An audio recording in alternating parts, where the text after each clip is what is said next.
Hello, everyone, and welcome to a Week 9 edition of Game Time 717. Along with Steve Navaroli, I'm Matt Goul, and Steve, we got some intriguing matchups to break down this week as the season's getting close to the end. Yeah, Week 9 is always that. It's when we kind of see where, the divisional games will be decided. Who's going to win the division, typically 1, 2, and 3, although, I think we could say last week probably determined Division 3, if you would, but the barn burners are this week in both 1 and 2. Yeah, you are referring to Bermudian Springs' 42-21 win at York Catholic. Both teams were unbeaten in Division 3 play going into that one. So Bermudian with Littlestown at home this week and then Biglerville in Week 10.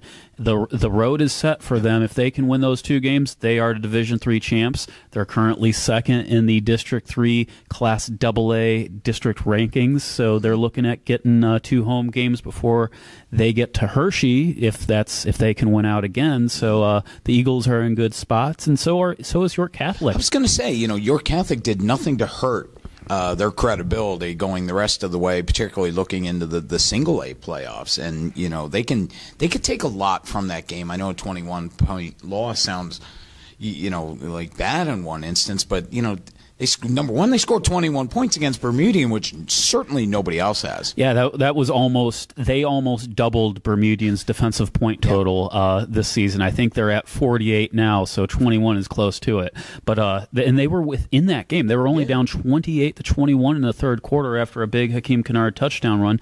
They forced Bermudian to fumble twice, which is something you don't see Bermudian do that often. No. But the difference was they could not capitalize on those turnovers. A quick 3-and-out, and then a turnover led to what was Bermudian and Colton Dole behind 5 touchdowns. 290 yards. The Eagles took control and won that one. Mm-hmm. But you brought up, Steve, the single A rankings for York Catholic. They were number 1 last week. They dropped to number 3, but they're traveling to Fairfield, and that's a 3 versus 4 matchup in that one. So the winner of that game, good chance they could be looking at a home playoff game. Yeah, and how about this game having such huge implications, within the district? And I think it's fitting. You got the 2 Class A teams. You can say, all right, well, Division 3 pretty much is in the rearview mirror.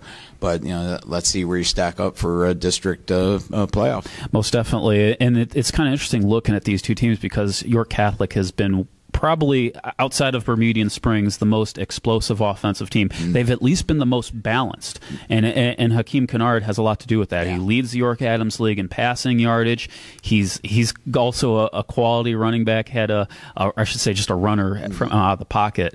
Had about 95 yards rushing last week. And you look at Fairfield, and their recipe has been taking advantage of turnovers. They are plus 13 in turnover ratio. That leads the league. So quite an interesting tale. You saw the game last year when they played. It was a 13-12 win for Fairfield at York Catholic. You know what? And that may have been the game because it was earlier in the season, the way the schedule worked out last year. And that may have been the game that absolutely put Fairfield on the map. And the kids they had won. I mean, they had won, I think, 4 or 5 going into that game. But yet that was the one that they could do that on the road against a quality opponent. To me, that was the one that solidified that, hey, Fairfield's here in football, and they've kept going. Now let's change the pace a little bit and go from a game that you covered last year to a game you covered last week. And Red Lion throwing a wrench in the Division I title race. They beat Central York. What was the final score? 20-13. 20-13. A last-minute touchdown pass from Dalton Grove to who else but Kendrick Boyd Gillespie. Great pass, great catch, right there in the corner. And you know what? Red Line deserved that game. I mean, Central went up 13-0, and Red Line just shut them down. Central got some yards and that, but never could get really comfortable and did not get back inside the red zone. Meanwhile, Red Line chipped away at the lead. All of a sudden, it's a tie game. Red Line's driving for a touchdown, and a kind of an unusual call put the ball back in Central's hands, but they didn't get their heads down at all. I mean, you could just see, I talked about maturation of a football team. Well, I think maybe we saw that with Redline last week and the impact that Coach Jesse Shea is having. I was really, really impressed by that football game. Well, it sets up for an interesting stretch in Division I here because Dallastown at 7-1 and 5-0 in the Division I standings.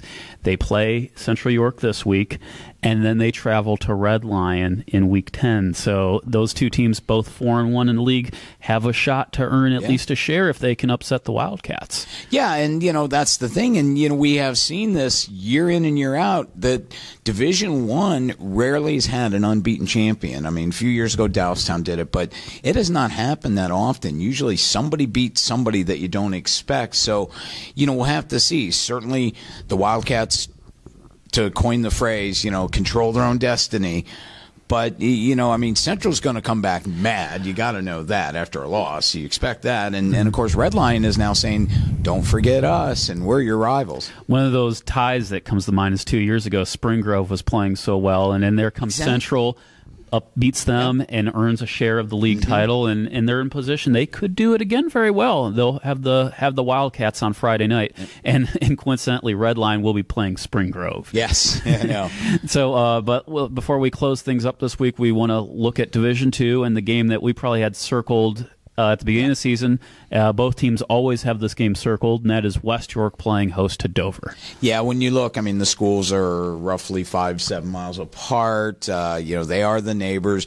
They certainly are the rivals, and this has been such an important game the last 3, now 4 seasons this year within the division standings. And the whole thing is, though Dover's coming off a maybe a little bit surprising loss. Suburban was impressive, 36-21. So now the Eagles have to rebound. Meanwhile, West York just keeps rolling along, take that no-huddle offense and just go. Yeah, and Dover still did what they want to do, and they rushed the football well. They had over 300 yards rushing again. They've reeled, though, losing 2 straight, losing at Reading, which was a non-league matchup. And then this division loss to Suburban last week sets them up. They're still in title contention because, like Dallastown playing Red Lion and Central to close the season, West York plays Dover this week, plays Gettysburg next week, the 2 one-loss teams that are in their division. Exactly. Now, let me ask you, though, from Dover's perspective, are you more concerned specifically with the loss or the fact that you gave up 400 yards of offense to Suburban? I'll tell you what, if I'm Dover, I think the health issues, again, I wonder about those. Because this was a game that we looked at. It was quite the enticing game going into the season. When Dover started getting hit by injuries, we kind of wondered, is this game going to be what we thought it was going to be? But they've shown a great rebound from that. But they won 3 in a row, and here we go. They're ready for this. And then we see Duran Ledbetter didn't play for them last week. Their leading running back, but Tyrell Jones, a senior, just emerges. I didn't get to see him when I covered Dover this season, but he had his second straight game of over 100 yards rushing, and he had almost 190, I think, on just 9 carries last week, and he's a 5'5", 150-pound running back. At least that's what is listed on the roster. I haven't gotten to see him carry the football, so you never know. But you probably get a chance to this week coming. Yeah, and it'll be interesting to see how that Dover offensive line with him, and it remains to be seen if we'll see Ledbetter, but it'd be interesting to see how Dover does offensively against West York's defense, a much improved defense from the last time Dover saw them when they beat the Bulldogs 44-13 last season. No question about it, but then, of course, you got to look the other side of the ball. How does Dover handle that no-huddle offense that nobody has really been able to handle much yet? Particularly, we can look at West York's only loss to Dallastown where the Wildcats are able to rotate a lot more players in and out, and, I was there for that, but as I looked at that, West York also had 3 turnovers that game. What have they not done the past several weeks? Hardly turn the ball over. They're not committing nearly as many penalties. This is a much improved West York team in Week 9 than they were in Week 2. And this is a better Dover defense than maybe some of the defenses West York's faced. But again, as you mentioned, York Suburban really lit things up yardage-wise last week. And they're going to see something totally different this week with always on the field, always on the go. And that's where I wonder, too, with numbers and stuff like that, because at least from what I gather, the Dover roster is not as deep numbers-wise that we've seen in the past. Yeah, so sure like some of their guys. They still got got some big guys on that team. Gotta love though. Levi Murphy. I mean, you got to, players like that and that. But do they have enough of them? Maybe is your point. But you know what? They'll all play the games on Friday night, and there'll be some good ones to watch. So follow along with us at mgoul, MGOUL on Twitter, at Steve Navaroli. Steve, where are you heading this week? Do you know yet? I'm going to be doing the Central York at Dow-Town game. Might as well look at where it stacks up for the division, although Panthers coach Brad Livingston may yell seeing me again because I brought them bad luck last week. Yeah, and he didn't think your record was very good against with them. Yeah, I guess we maybe saw that. All right, well, everyone, thanks for watching this week's episode of the 717. Be sure to follow us on Twitter. Join our chat, I believe, 7:30 p.m. on Thursday on GameTimePA.com. And our radio show, 4 to 6, WOYK 1350 AM, for a little bit of game day with GameTimePA. Yep, and I think that's enough plugging for one episode. So thank you again for watching, everyone.